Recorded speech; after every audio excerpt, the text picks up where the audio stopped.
So hello dear students, कैसे हैं आप सब। आई होप आप सब अच्छे होंगे। मैं हूं स्वाति सेजवानी, स्वागत करती हूं आपका उदित फार्मेसी के यूट्यूब चैनल पे। आज हम लोग डिस्कस करने वाले हैं प्रीवियस ईयर क्वेश्चन पेपर हमारे subject hospital and clinical pharmacy का, जिसका सब्जेक्ट कोड है 8110 हॉस्पिटल एंड क्लिनिकल फार्मेसी। इसका हम अभी रीसेंट पेपर से शुरू करते हैं। रीसेंट पेपर है हमारा 2024 का, जो कि अभी हुआ था। सेम पैटर्न रहता है आरजीपीवी का। टोटल 80 मार्क्स का पेपर रहता है। 8 क्वेश्चंस रहते हैं, उसमें से 5 करने रहते हैं। हर एक क्वेश्चन जो है वो इक्वल मार्क्स का होता है, मतलब 16 मार्क्स का एक क्वेश्चन होता है। जब आप 5 अटेम्प्ट कर लेते हैं तो आपका 80 मार्क्स का पेपर हो जाता है। शुरू करते हैं क्वेश्चन नंबर 1 से। ए पार्ट में पूछा गया है, एक्सप्लेन फीफो यानी कि FEFO method in inventory management. Inventory management में FEFO क्या होता है, FIFO क्या होता है, उसको आपको एक्सप्लेन करना है। 4 सब पार्ट्स दिए हैं, हर एक पार्ट जो है 4 मार्क्स का है। बी में पूछा गया है, what is pharmacy and therapeutic committee, जिसे हम शॉर्ट में PTC कहते हैं। Give composition and operation of PTC। PTC क्या होता है, पहले आपको वो लिखना है, फिर आपको इसका कंपोजिशन लिखना है और ऑपरेशंस लिखने हैं। फार्मेसी थेराप्यूटिक कमेटी काफी इंपॉर्टेंट टॉपिक है, इसके बारे में लगभग हर बार पूछा जाता है, तो फार्मेसी थेराप्यूटिक कमेटी टॉपिक जरूर पढ़ के जाएं। सी क्वेश्चन है, discuss adverse drug reactions monitoring in short. Adverse drug reactions monitoring को शॉर्ट में एक्सप्लेन करना है। फोर्थ पार्ट है, explain the functions of drug information centre, DIC, drug information centre के फंक्शंस लिखने हैं आपको। क्वेश्चन नंबर 2 अगेन 4 पार्ट्स में है, हर एक पार्ट जो है 4 नंबर का है। पहला है, define the following terms. 4 definition है, एक मार्क्स की। एंटीटेसिव को डिस्क्राइब करना है, ब्रोंकाइटिस की डेफिनेशन लिखनी है, अरिथमिया की डेफिनेशन लिखनी है और इडियोसिंक्रेसी की डेफिनेशन लिखनी है। 1 मार्क्स ईच डेफिनेशन है। बी पार्ट में है, what do you mean by acute and chronic poisoning. Poisoning आप लोग अच्छे से पढ़ के जाएं, पॉइजनिंग के बारे में काफी क्वेश्चन आते हैं। जैसे यहाँ पे पूछा गया है कि एक्यूट पॉइजनिंग क्या होती है, क्रोनिक पॉइजनिंग क्या होती है, उसको आपको एक्सप्लेन करना है। सी पार्ट में है, explain the procedure of drug purchase. Drug purchase का क्या प्रोसीजर रहता है वो आपको एक्सप्लेन करना है। डी में है, what is hospital formulary. Give the objectives of hospital formulary. Hospital formulary क्या होता है और उसके आपको ऑब्जेक्टिव्स यहाँ पे एक्सप्लेन करने हैं। क्वेश्चन नंबर 3 2 पार्ट्स हैं, 8 नंबर का एक है। ए में पूछा गया है, right a note on hospital equipments used in modern hospital. Modern hospital में कौन कौन से हॉस्पिटल इक्विपमेंट्स यूज होते हैं, उस पर एक डिटेल नोट लिखना है 8 नंबर में। बी पार्ट में पूछा है, right a note on drug distribution system, जिसे हम शॉर्ट में DDS भी कहते हैं। ड्रग डिस्ट्रीब्यूशन सिस्टम पे आपको एक नोट लिखना है 8 नंबर का। फोर्थ क्वेश्चन 2 पार्ट्स हैं। ए है, discuss the use of different clearance test for assessing GFR। GFR के लिए क्या क्या डिफरेंट क्लियरेंस टेस्ट रहते हैं उसको डिस्कस करना है। B part, describe applications of computer in hospital pharmacy practice. ये क्वेश्चन भी इंपॉर्टेंट है, कई बार पूछा जाता है कि कंप्यूटर की क्या इंपॉर्टेंस है, कंप्यूटर की क्या एप्लीकेशंस हैं हॉस्पिटल फार्मेसी प्रैक्टिस में। 8 नंबर में उसको आपको लिखना है। फिफ्थ 2 पार्ट्स में है। ए पार्ट में पूछा गया है, व्हाट आर रेडियो फार्मास्यूटिकल्स। ये भी एक रिपीटेड क्वेश्चन है, कई बार पूछा जाता है। Explain dispensing and disposal of them. Radio pharmaceuticals क्या होते हैं, कैसे उनको डिस्पेंस किया जाता है, कैसे उनको डिस्पोज किया जाता है, पूरा एक डिटेल नोट आपको लिखना है। बी में पूछा गया है, what is bulk compounding. Right reasons and planning required for bulk compounding. Bulk compounding क्या होती है, ठीक है, क्या रीजंस हैं, क्या प्लानिंग रिक्वायर्ड होती है बल्क कंपाउंडिंग के लिए, वो लिखना है। क्वेश्चन 6 4 पार्ट्स में है, हर एक पार्ट जो है 4 मार्क्स का है। पहला है, what is the role of pharmacist in preventive antimicrobial resistance.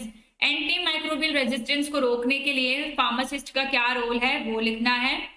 दूसरा, NABH एक्रेडिटेशन पे नोट लिखना है। तीसरा, right a note on supply chain and inventory control. Inventory control में कई बार क्वेश्चन पूछा जाता है, तो इन्वेंट्री कंट्रोल भी जरूर पढ़ के जाना चाहिए आपको। चौथा है, एंटीडोट्स गिव एग्जांपल्स। ठीक है, एंटीडोट्स की डेफिनेशन लिखनी है और एग्जांपल्स लिखने हैं। क्वेश्चन 7 में पूछा गया है explain pharmaceutical care in detail. जब भी डिटेल में या ब्रीफ में नोट पूछा जाए किसी टॉपिक से रिलेटेड, तो उस टॉपिक के बारे में जितना या जो भी जानकारी आपको हो वो पूरी लिख देनी चाहिए। तो आपको फार्मास्यूटिकल केयर लिखना है डिटेल में। बी में पूछा गया है define and classify medication errors. क्या क्या मेडिकेशन एरर्स होते हैं उसकी डेफिनेशन और उसका क्लासिफिकेशन आपको लिखना है। 8th पार्ट में 2 पार्ट्स हैं। पहला है explain disorders of water and electrolyte balance. Water और इलेक्ट्रोलाइट बैलेंस के क्या डिसऑर्डर होते हैं उसको एक्सप्लेन करना है। बी में पूछा गया है discuss organophosphorus poisoning and drug induced ototoxicity. पहले भी मैंने आपको बताया कि पॉइजनिंग इंपॉर्टेंट टॉपिक है, जरूर पढ़ के जाना है। तो पॉइजनिंग में भी आपको ऑर्गेनोफॉस्फेरस पॉइजनिंग यहाँ पे पूछी गई है और ड्रग इंड्यूस्ड टॉक्सिसिटी पूछी गई है। तो पॉइजनिंग टॉपिक को भी आप अच्छे से पढ़ के जाएं। देखिए ये 2 क्वेश्चंस एक ही पेपर में पॉइजनिंग से आए। ठीक है, अब हम देखते हैं 2023 का पेपर। उसमें से हम देखते हैं क्या क्या क्वेश्चंस रिपीटेड हैं जो हमको पढ़ के जाने हैं। तो पहला क्वेश्चन है, 3 पार्ट्स हैं, इसमें से कोई 2 करने हैं, यानी कि 8 मार्क्स का है। ए है discuss the objectives and functions of pharmacy and therapeutic committee, PTC, पिछले पेपर में भी था ये, है ना। इसके ऑब्जेक्टिव लिखने हैं, फंक्शन लिखने हैं। दूसरा है what are the role of pharmacist in preventing antimicrobial resistance, ये भी पिछले पेपर में था, यहाँ पे भी रिपीटेड है, तो ये भी जरूर पढ़ के जाना है। और तीसरा explain computer application in hospital pharmacy, ये भी पिछले पेपर में था। ये तीनों बहुत ही इंपॉर्टेंट टॉपिक्स हैं, तीनों क्वेश्चन जरूर पढ़ के जाएं। ठीक, सेकंड क्वेश्चन है राइट नोट ऑन एनी 2। नीचे 3 आपको नोट्स दिए हैं, इनमें से कोई 2 करने हैं। पहला clinical significance of drug interaction, दूसरा LASA drugs and Tallman lettering as per ISMP, तीसरा है good pharmacy practices in hospitals. इन 3 में से जो 2 अच्छे से आते हो वो 2 आप अटेम्प्ट कर सकते हो। थर्ड क्वेश्चन है, फिर से 3 चॉइसेस हैं आपके पास, उसमें से कोई 2 करने हैं। पहला है right a brief note on radio pharmaceuticals, repeated question है, पिछले पेपर में भी आया था। इट्स स्टोरेज एंड डिस्पोजल, कैसे उसको स्टोर किया जाता है, कैसे उसको डिस्पोज किया जाता है, पूरा नोट लिखना है। दूसरा right definition scope and development of clinical pharmacy in India, clinical pharmacy का डेफिनेशन, क्या स्कोप है, क्या डेवलपमेंट है इंडिया में, वो लिखना है आपको। सी है फीफो एंड फीफो मेथड्स, पिछले पेपर में भी था, FEFO और FIFO के बारे में पूछा गया था, यहाँ पे भी पूछा गया है। क्वेश्चन 4, 3 ऑप्शंस हैं, कोई भी 2 करने हैं। Describe the distribution of drugs to ICCU, NICU and emergency wards, drugs को कैसे डिस्ट्रीब्यूट किया जाता है ICCU में, NICU में और इमरजेंसी वार्ड्स में, उसका एक नोट लिखना है।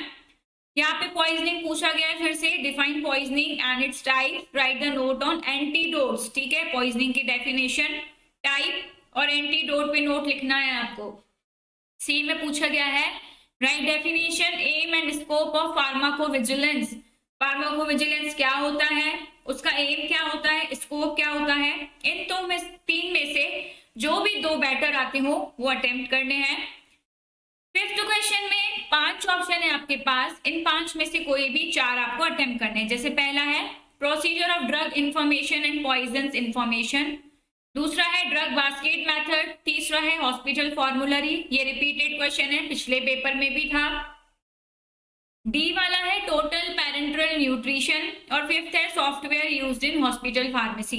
इन 5 में से कोई भी 4 अटेम्प्ट करने। 6th 3 पार्ट्स में है, जिसमें से कोई भी 2 अटेम्प्ट करने हैं, 8 मार्क्स का ईच रहेगा।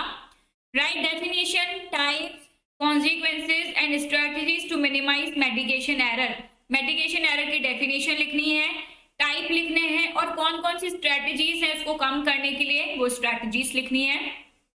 दूसरा discuss the significance of clinical laboratory test used in the evaluation of disease and name different clinical laboratory test, कौन कौन से लैब टेस्ट होते हैं डिजीज के इवैल्यूएशन में, और आपको जिस भी क्लिनिकल लैब टेस्ट के नाम पता है उन टेस्ट के आपको नाम लिखने हैं। Write a brief note on drug and poison information centre and their services, drug और पॉइजन इंफॉर्मेशन सेंटर के बारे में आपको जो भी पता हो वो लिखिए और उसके क्या क्या सर्विसेज हैं उसके बारे में एक नोट लिखिए। 7th में अगेन 3 ऑप्शन है, कोई 2 अटेम्प्ट करने हैं। पहला है describe discuss briefly inventory control technique, पिछले पेपर में भी मैंने बताया इन्वेंट्री कंट्रोल इंपॉर्टेंट टॉपिक है, पूछा जाता है इसमें से, इसको जरूर पढ़ के जाएं। Write a note on automated drug dispensing system end devices. Automated drug dispensing system और डिवाइसेस क्या होते हैं, इस पे एक नोट लिखना है। Right a brief note on procedures of drug purchase, drug purchase का क्या प्रोसीजर होता है वो एक्सप्लेन करना है। क्वेश्चन 8 में भी 3 पार्ट है अगेन, जिसमें से कोई भी 2 आपको अटेम्प्ट करने हैं। पहला है definition, type and clinical significance of drug interaction. Drug interaction से बहुत बार क्वेश्चन पूछा जाता है, देखो एक ही पेपर में 2 जगह पूछा है, यहाँ पे भी पूछा है क्लिनिकल सिग्निफिकेंस, फिर यहाँ पे भी पूछा है, तो ड्रग इंटरेक्शन जरूर अच्छे से पढ़ के जाएं। Write a note on medication therapy management, medication therapy management पे एक नोट लिखना है। C discuss briefly adverse drug reaction monitoring, adverse drug reaction monitoring पे एक नोट लिखना है। तो ये पिछले साल के 2 पेपर्स थे, इसके हिसाब से जो हमारे इंपॉर्टेंट क्वेश्चंस बनते हैं, जैसे हमें एग्जाम में पढ़ के जाना चाहिए, तो सबसे पहले तो बनता है pharmacy and therapeutic committee PTC, जो मैंने स्टार्टिंग में ही आपको बताया, जरूर पढ़ के जाना चाहिए। दूसरा टॉपिक है हमारा हॉस्पिटल फॉर्मूलरी, हॉस्पिटल फॉर्मूलरी भी जरूर पढ़ के जाओ। कंप्यूटर्स का क्या यूज है, ठीक है, इन फार्मेसी प्रैक्टिस, वो भी जरूर पढ़ के जाओ, ये भी एक रिपीटेड क्वेश्चन है। ड्रग इंटरेक्शन अच्छे से पढ़ के जाओ, ड्रग इंटरेक्शन पे बहुत क्वेश्चन पूछे जाते हैं, एक ही पेपर में अभी मैंने आपको 2 जगह दिखाया। पॉइजनिंग अच्छे से पढ़ के जाओ, पॉइजनिंग इंपॉर्टेंट है। एनएबीएच का एक्रेडिटेशन कई बार पूछा जाता है, ठीक है। एडवर्स ड्रग रिएक्शन मॉनिटरिंग पूछा जाता है, ये भी जरूर पढ़ के जाओ, ठीक है। एफईएफओ और एफआईएफओ बिल्कुल पढ़ के जाओ, दोनों पेपर में अभी पीछे रिपीट हुआ था, जो 2 पेपर अभी हमने देखे, ठीक है। रेडियो फार्मास्यूटिकल्स, रेडियो फार्मास्यूटिकल्स, इसका स्टोरेज, इसका डिस्पोजल जरूर अच्छे से पढ़ के जाओ, ये जरूर पूछा जाता है। इन्वेंटरी कंट्रोल, ये कुछ इंपॉर्टेंट टॉपिक्स हैं जिसमें से कुछ भी छोड़ के नहीं जाना चाहिए, क्योंकि इसमें से कई बार पूछा जाता है। एंटीडोट्स है ना, एंटीडोट्स भी लगभग दोनों पेपर में था, तो इसे आप जरूर पढ़ के जाएं अच्छे से, ध्यान से, और अपनी प्रिपरेशन को और बेटर बनाएं हमारे उदित फार्मेसी के पेड कोर्स को खरीद के, जिसके लिए आपको प्ले स्टोर में जाना है, उदित फार्मेसी की ऐप को इंस्टॉल करना है और आपका प्रिस्क्राइब कोर्स खरीद लेना है। मीनवाइल मुझे मेरे यूट्यूब चैनल पे जरूर सब्सक्राइब कीजिएगा और इंस्टाग्राम पे जरूर फॉलो कीजिएगा। मिलते हैं नेक्स्ट वीडियो में, आज के लिए इतना ही। Thank you for watching.